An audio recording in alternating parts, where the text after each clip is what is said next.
ധനുമാസത്തിലെ തിരുവാതിര ദിനത്തിൽ വിവിധ ക്ഷേത്രങ്ങളിൽ തിരുവാതിരകളി നടന്നു. എട്ടങ്ങാട് നിവേദ്യവും വിവിധ പൂജകളും തിരുവാതിരയുടെ ഭാഗമായി നടന്നു.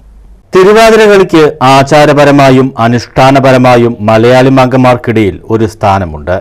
അതിൽ ധനുമാസത്തിലെ തിരുവാതിര നാളിനാണ് അനുഷ്ഠാനവുമായി ഏറെ ബന്ധം. മഹാദേവനു വേണ്ടി പാർവതി ഉറക്കമൊഴിച്ച വ്രതമെടുത്ത് കാത്തിരുന്ന ദിനം. ധനുമാസത്തിലെ തിരുവാതിരയുടെ ഭാഗമായി നൂറനാട് പള്ളിക്കൽ ശ്രീകണ്ഠാളസ്വാമി ക്ഷേത്രത്തിൽ ഇത്തവണയും ആചാരപരമായ ചടങ്ങുകളോടെ തിരുവാതിര നടന്നു. എട്ടങ്ങാട് നിവേദ്യവും തുടർന്ന് ദശപുഷ്പം ചൂടലും നടന്നു.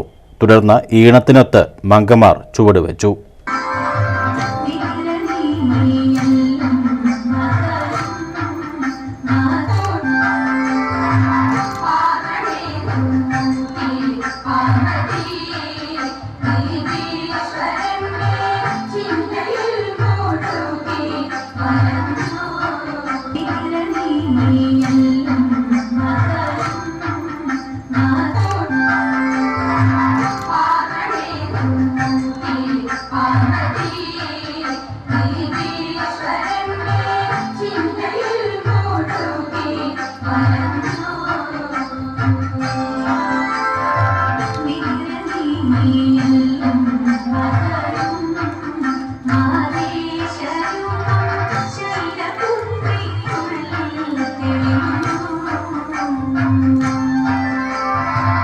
പ്രദേശത്തെ 25 ഗ്രൂപ്പുകളാണ് ചൊവ്വാഴ്ച വൈകിട്ട് എട്ടങ്ങാട് നിവേദ്യത്തോട് തുടങ്ങി ബുധനാഴ്ച പുലർച്ചെ വരെയും തുടർന്ന് ബുധനാഴ്ച രാത്രി 12 മണി വരെ നീണ്ട തിരുവാതിര ആഘോഷങ്ങളിൽ പങ്കെടുക്കുന്നത്.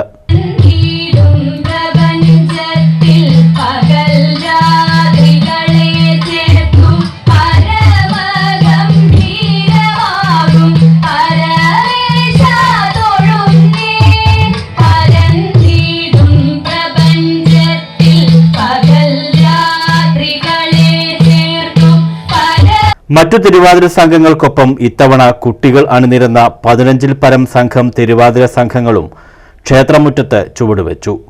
വിവാഹിതരായ സ്ത്രീകൾ ഭർത്താവിന്റെ ആയുരാരോഗ്യത്തിനും അവിവാഹിതർ നല്ല പുരുഷനെ ഭർത്താവായി ലഭിക്കാനും വ്രതാനുഷ്ഠാനത്തോടെ മഹാദേവനോട് പ്രാർത്ഥിക്കുന്ന ഒരു ചടങ്ങുകൂടിയാണ് ധനുമാസത്തിലെ തിരുവാതിര ആചരണം. News bureau, Charummood.